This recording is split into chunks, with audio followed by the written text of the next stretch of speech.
Hey guys, welcome back to my channel. I know it has been such a long time since I last uploaded a video. I just needed to take a break from YouTube and kind of get ready to go to grad school, get ready to move across states, and now that I'm like kind of settled in grad school and settled where I am, I decided that I think it's a good time to come back to YouTube, and I'm super excited because I have so many really cool videos planned and I can't wait to film them all. Thank you guys for staying subscribed. For those who stayed subscribed, I appreciate it. We're gonna have a lot of cool content coming, so yeah, I'm super excited. For today's video, we are going to be doing, I don't even want to say it because I have been pushing off finishing the Devil's Night series for such a long time. It's actually concerning. Like, I just have been avoiding this book particular like the plague. Like, I do not want to finish this book series, and it's not because I hate this series or anything like that. It's literally because I love it so much, and once I finish it, I know that like there's nothing else. Like, still having Nightfall and still having Firenight to read, I'm always like, oh yeah, well, I will always have those books to read. I'll never have to say goodbye to these people and goodbye to these characters. But by finishing it, it's goodbye, and I'm just not ready to say goodbye. But I know that I need to finish this book series, so I'm going to finish Devil's Night in this reading vlog, and I'm gonna take you guys along with me, and we're gonna have such a good time. And I've been like getting in the mood. I've been listening to my music. I made a Devil's Night playlist. I've been listening to the playlist. I've been like watching different TikTok videos. I've been looking back at my reviews and my reactions to the previous book in the series. If you are not familiar with Devil's Night, I will link down below some previous wrap-up videos where I talk about the book series and I talk about the first 3 books in the series, so you can kind of familiarize yourself with where I'm going and where I'm at. Devil's Night is going to be Will and Emery's love story. I'm super excited because Will is definitely a character that did not get as much attention in the previous book, so I'm like really excited to see like who he is as a person, his background, his story, his connection to Emery. Really just like excited and curious to figure out like what actually happened between these 2 characters. I've heard that a lot of people like Will's the most, and right now Damon has a special place in my heart, but Will could definitely take that spot. Prepare to have my heart broken because I feel like I'm just gonna be a mess at the end of this reading vlog, but it's okay. Let's go.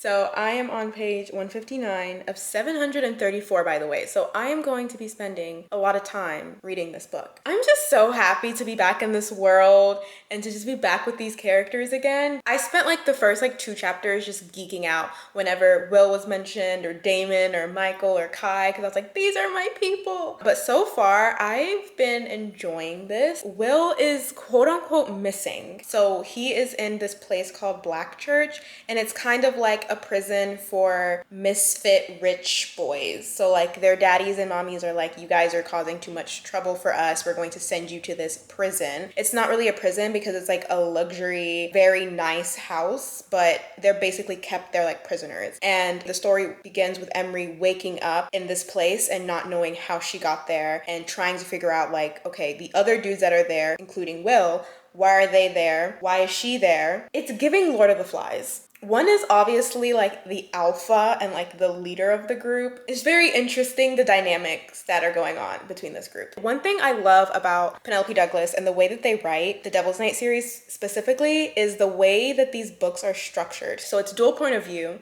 So you get one of the 4 horsemen, their love interest, but it's also alternates between present tense and past tense. You can get like 3 chapters in Emery's point of view, and then maybe 1 or 2 chapters in Will's point of view. And then you can have the exact opposite. It can be kind of frustrating, I think, at times, because it's like, oh my God, I really want to know Will's point of view. But the way that Penelope does it, it just makes sense. I will say, Emery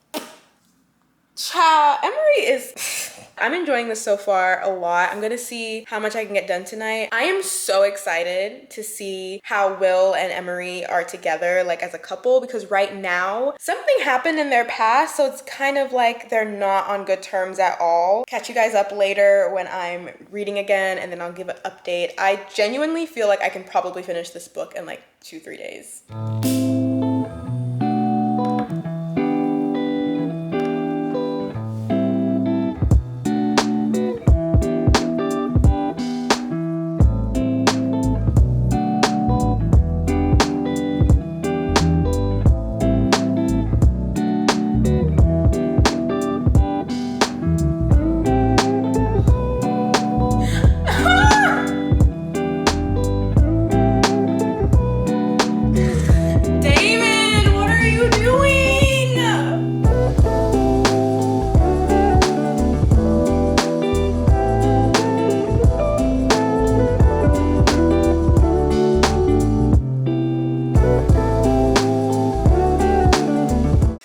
I am now 60% into Nightfall. I think I'm on page 400 and yeah, I'm on page 449. I will probably try and finish this tomorrow.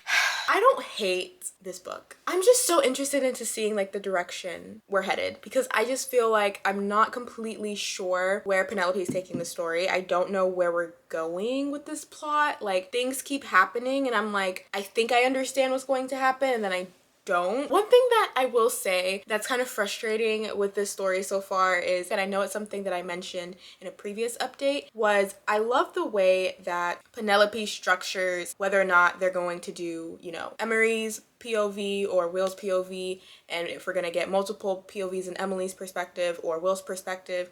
However, I feel like now that I'm at the 60% mark, I know so much about Emery and so little about Will, and it's frustrating because, again, I'm so excited to finally get Will's perspective, and I feel like we're getting it in such small moments and parts, and that's completely okay, but I just feel like it's his book and I'm not getting enough of him, if that makes sense. Like, it really feels like this is Emery's book and Will's kind of like the side character in her book. But that was not the case, I feel like, for the other books. I felt like with Corrupt, it was a good balance between Rika and Michael. And then in Hideaway, honestly, Nightfall is giving Hideaway 2.0, because I felt like in Hideaway, I also didn't get to know much about Kai, and I felt like I was missing so much about him. And I kind of am feeling that same feeling with Nightfall and Will. And that's kind of like, ugh, I don't know. Maybe the reason for so much of Emery right now is because we've seen Will in the past 3 books, past 4 books, no, 3 books, because he wasn't in Conclave. But we've seen him in the past 3 books, and we kind of know who he is, how, you know, his personality is, how he fits in the group, and we really don't know anything about Emery. Like, she was mentioned before in the previous book, but we don't know anything about her. Like, this is our first time actually getting to know her. So Penelope, I feel like maybe is just spending a lot more time on her because of that. However, in those previous books, we're only seeing Will from other people's perspective. We're not seeing him, how he thinks about himself, and we're getting it a little bit, which we're just not getting it enough, and it's frustrating because I want it. One thing I will say though, that I absolutely love, I just read a scene with Damon and Will, and if you've read Kill Switch, there's a particular scene with Damon and Will where I was like, oh, this is how y'all's relationship is. I just got to a scene where it was very similar to the scene that happened in Kill Switch with them together, and I would love if we could have more, like, I really want to know more about like how Damon and Will kind of depend on each other, how their relationship is together, and we got a lot of that in Damon's book, but I want to see it a bit more. But again, we would need to have Will's point of view to have that. So the romance aspect of this book, they're still not together in the present tense. Their relationship is so interesting because Will kind of has this like, I've loved her forever, I've loved her, you know, since the first moment I saw her. He just made her feel wanted and made her feel kind of just like a girl in love or a girl having fun. I don't know, they just have such a very unique relationship with each other. When we read those past point of views in Emery's perspective as well as Will's perspective, something went wrong, and I'm seeing where things are going wrong in their relationship in the past. It sounds to me like there was a definite moment where it was just like bad. And this is like what really made him hate her. It does have something to do with him going to prison when all the footage got leaked of what they were doing on Devil's Night. It hasn't come up yet how she was involved in that. In the present tense, in this black church place, why are we still here? Can we get out of this place? Like, where is the escape plan? The plot is moving, but it is moving at a snail pace. Can we advance the plot just a little bit faster, please?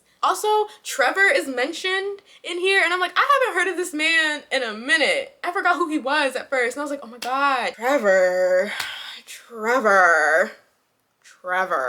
I just think that whatever happens in these next like 300-ish pages is really going to determine whether or not I absolutely just adore this book or I hate it. But I'm enjoying it. I just need the plot to move a little bit faster, and I think I will be okay.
I can't.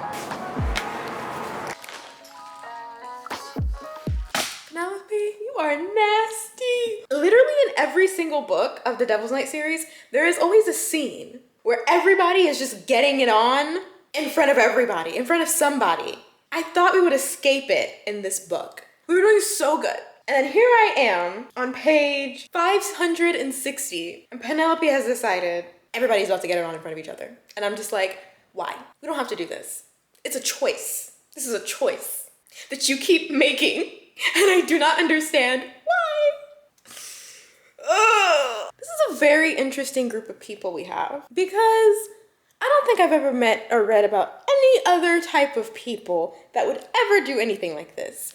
Every single time we get to any type of, you know, intimate scene, I genuinely feel as like Penelope's always just, what can I do? And just to take it up a notch. You know, I gave y'all the sauna in Corrupt. And then I gave you, I think it was a closet in Hideaway. And then in Kill Switch at the very end, she gave us the shower and bedroom. And in Nightfall, I don't know what the heck that was. And I'm just like, they're always just like, what can I do next to take it up a notch? Like, what is it called? Voyeurism? And like, it works because this is such an interesting group of people that even as ridiculous as it is reading it, you're like, it makes sense for them. Like, these men are corrupting these women. I just want to put it clear. But I will say, I think Emery's already corrupted because she initiated this. Emery? Okay, I'm going to continue reading. I had to take a minute and like talk about this because I'm noticing a pattern here, Penelope. I'm noticing a pattern. Just finished Nightfall. It's really cute how they put the, you can't see it, but Penelope has their birthdays at the end of the book. I thought that was cute. I have a lot of thoughts. At the same time, I feel like I have no thoughts. So I'm gonna go to sleep and I will update you guys with my final thoughts after I rest on it because this book was not what I expected. So, what do you think about it? Let's get comfortable, okay? All right, guys. So I just came back from class. This book was kind of a disappointment for me. First of all, like I mentioned in the beginning, I have avoided reading this book like the plague. I did not want to read it because I didn't want the story to end. I didn't want the series to end. I love the Devil's Night series so much. It's hands down like one of my favorite series I've read in a really long time. I don't know about you guys, but when I know that I'm about to like finish a series and read the last book, I get very sad and emotional, and I just wanted to always have that option to read another book in the series. So I didn't want to read Nightfall because I knew that once I read it, the series is done. And now that I've read it, I just wish I never read it. It wasn't awful and it wasn't bad, and I took notes last night because I wanted to make sure that I get all of my points across. We have a lot to talk about. So I went into this book super excited to finally get Will's point of view, to finally understand who Will is as a character, and to see his relationship with Emery, a character that has been mentioned previously but not really knowing like what her involvement was with the boys and with the Four Horsemen and with Will. So I was really excited to finally get that perspective. All of the chapters in the past tense, when they were initially meeting each other, when they kind of formed that relationship with each other in high school, to be way more interesting and way more maybe a reflection of who they really are than any of the chapters in the present tense. I found there to be such a big disconnect between who Will was in the past, between who Will was in the previous books, than to the Will in the present tense of his own book. He'd gone through so many things. We understand like why he is a little bit the way he is now, but he was just so different that it wasn't enjoyable. And I was constantly just like, who is this character? Because it's not the Will that I was excited to read about anymore. And I felt like the chapters in the past tense, you could really feel the romance. Oh my god, there were so many incredible scenes where made my heart just so full. This is the magic in these relationships between the horsemen and their love interest. Like this dynamic, this feeling I'm getting right now, this is why I love it so much. And then we would go on to the present tense when, you know, they're not doing well and they hate each other and they're bickering and they're fighting and they're bantering and there's just this back and forth between them. And they did have back and forth in the past, but this back and forth is just different. Like, I don't feel any love between them anymore. Like, it's not even like, here's a second chance at love. It was like, I genuinely don't think they want to be together, and they genuinely hate each other. All of that passion and longing and tension was just gone, and it was just like, why are they even trying to fight? Like, what is there even to fight for anymore? Because I don't even know if these characters want to be together. I don't even know if they feel anything. Ugh, let me take my glasses off because I hate talking with my glasses on because I can see the glare. Another thing with Will, he's quote unquote with Kai the more nicer one in the group, and we see how he starts feeling like he's kind of just the accessory of the group. Like, he's not somebody who is a main member of the group and they can kind of function as a group without him. And we start to see like he feels that way in the past, and then we see it in the present. And this whole book, I guess, is him trying to like prove himself. Okay. Again, back to Will and Emery, like when we finally got them back together, when they were finally like, you know what, we're gonna be honest with each other and tell each other how we feel and like accept that this is how we feel and really try for this relationship, it was so like underwhelming. I didn't even realize it was happening until a couple chapters later, and I was like, oh, they're actually together now for real. Like, they're not gonna do another back and forth, because it was just, there was no spark, there was no romance, there was no like, I wasn't screaming for them to be together. I was kind of just like, honestly, I would be fine if y'all just aren't together. All of this fighting that you're doing, I don't even know if it's worth it. One of the best parts of this book, anytime we got a scene with Damon, this book has just confirmed and solidified that Damon is the character. Like, he is the star of the Devil's Night series. Because let me tell you something, this man has stolen the thunder out of two people's books on top of having his own book. He stole the thunder from Kai from his own book. He stole the thunder from Will from his own book. The only other character, the only other horseman that I genuinely felt like could stand strong on their own in their own book was Michael. And I felt like Damon was the only character out of all of them that was really well developed, and we really saw an arc for him. That's why when anytime we got a scene with Damon or Damon got to interact with anybody, I got super excited because I was like, Damon is the best character. I love Damon. Like, I just want more and more of Damon, because Will is not cutting it for me. I don't know who this character is anymore, because the Will that I was so excited to read about, don't see him here. Again, going back to Will and Emery, like, they were so dramatic too when they were younger. Like, the back and forth when they were younger, it was doing a lot. Like, they were really doing a lot. Emery was doing a lot, and mind you, we know why she was doing a lot. We know her backstory and things like that. And some of those scenes were hard to read. Like, that person is not well, and we know he's not well, but like, there was a specific scene with Spaghetti where I was just like, oh, this man is, yeah. But their dynamic together, Will and Emery, is so interesting because they're so dramatic in the past. And even when they're arguing with each other in the present, it's so like, whoa, like, it's very intense. But then when they get back together, it is the most underwhelming, anticlimactic scene I had ever seen in my entire life, that I'm like, all of this for what? All of this for what? All of this fighting, all of this arguing, all of this for what? I genuinely think Emery and Will had potential. And then another thing was so interesting. So this whole black church, like secret prison where parents are sending their delinquent children who are like uncontrollable to. I know how I mentioned that Black Church was giving Lord of the Flies. It's funny because they actually ended up mentioning Lord of the Flies, but the whole Black Church plot was underwhelming because they made it seem like a scary place with these rules and like it was just so like unknown. And then we get there and we spend time there. We get to see who's there, the dynamic, like kind of like what's going on, how things function, and it's like this is it. And then some of the characters, the reason why they ended up in Black Church did not make sense. It was like, that's it? Are you serious? Like, we have somebody out here who's doing wild things, and this is why you ended up here? Can we please be for real? Another thing I didn't like about this book, and Penelope did this with Kai and Banks as well, shifting the focus to other people that are not the main characters or the main couple. This book was 735 pages, and I feel like I barely got Emery and Will as a couple, and then I feel like I barely got Will as an individual. I got enough of Emery. I know everything about Emery. Me and Emery, we like this. Me and Will, I don't know this man. There was another couple and another character where so much time was spent on them, and I was like, I don't know why we are doing that because they're not the main couple here. This is not their book. Why are we including them so much? We don't need to do that. We don't need to do that. But back to Black Church, like why was it so easy to escape?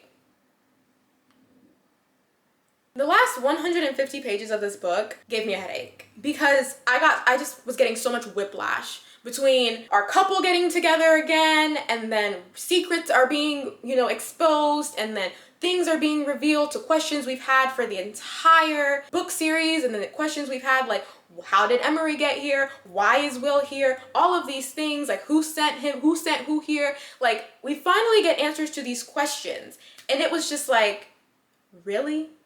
You're telling me I read over 700 pages for that to be the conclusion?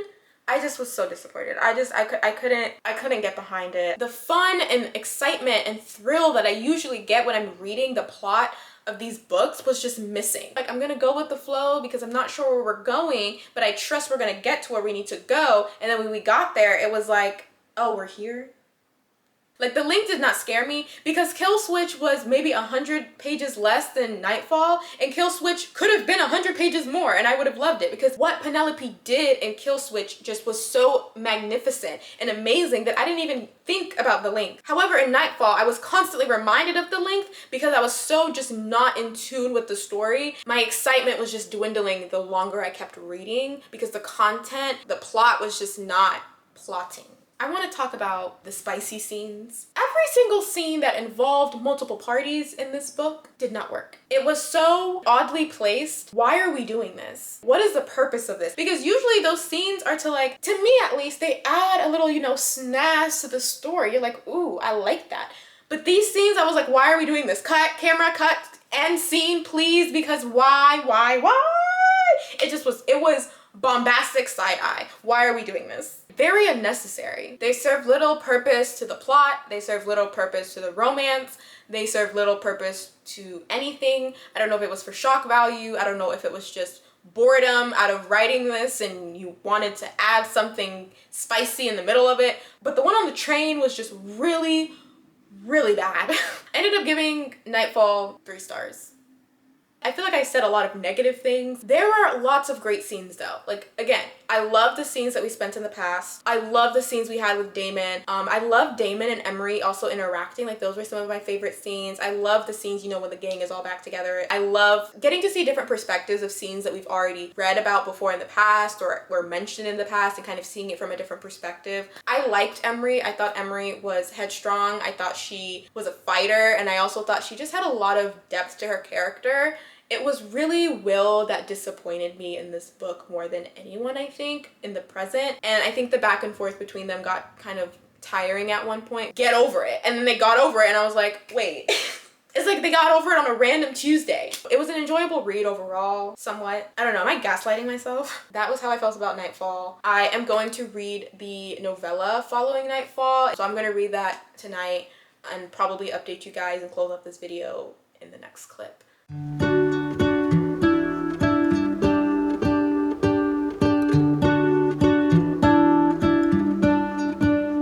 What if the world had more of your smile? What What if the wind could spread your love? What if your sweetness could reach everyone? There'd be no wars. Maybe the birds will sing about your heart. I'm done.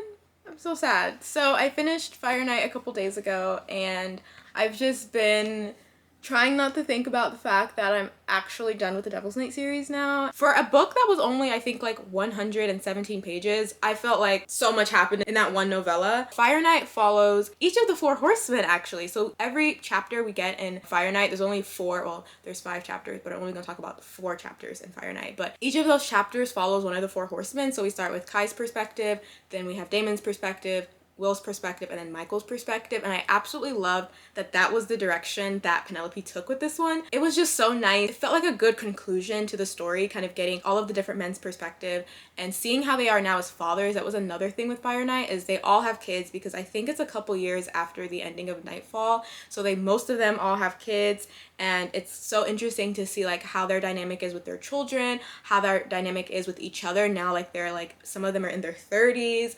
Some of them are having more kids, which I don't know if they need to be having any more kids, what their parenting styles are like, and like how they are in their relationship with their partners. I thought that was really nice to see. Fire Night is a holiday novella, so I know Devil's Night is focused around Halloween, but Fire Night is focused more around Christmas time because that's Winter's favorite season.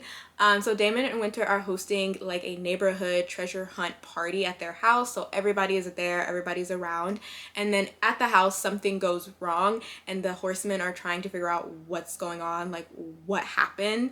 And in the short amount of time that they're all like working together trying to figure out what happened, we start to get kind of sneak peeks into a potential novella or into a potential spin-off series with one of the horsemen's kids. And I'm gonna leave it there because I don't know if a spin-off is actually going to happen, but I think that this novella definitely kind of set the foundation that if Penelope does want to do a spin-off, it could possibly happen. And I would totally be there for a spin-off, because the way that this book ends, I feel like a whole new chapter is opening for the 4 horsemen and their kids and kind of who they are and their legacy. And I'm just super excited if a spin-off is something that's gonna happen. I enjoyed Fire Night. I think I gave it 3.5 stars. I want to tell you guys my official Devil's Night ranking because this is very important to me. Number 1, which I feel like is not a surprise, is Kill Switch. Then we have Corrupt, Hideaway, Nightfall, and if we're gonna count the novellas, it'll be Fire Night and Conclave. So that is my official Devil's Night ranking. I love this series so much. I'm so grateful that I read it and that I started it last year, and I feel like now was the best time for me to read it. And even though obviously like I didn't love Nightfall, it was not my favorite and I had a lot of issues with it, I am just grateful for this series as a whole. I don't reread books typically, but if I were to reread books, this would be one of those series that I would be very open to. Like I would do anything to reread Kill Switch again. Like that, Kill Switch and Corrupt, I would do anything to reread those 2 books. So I definitely see myself revisiting this story in the future. But that's all I have for today's reading vlog. I hope you guys enjoyed it. If you did, make sure to give this video a big thumbs up and to subscribe to my YouTube channel for more videos like these. If you have read Devil's Night, please let me know which one was your favorite, how you felt about Nightfall. If you haven't read the Devil's Night series, you'll be interested in reading the books. They're really good. Yeah, thank you guys so much for watching today's video, and I will see you guys in the next one. Bye!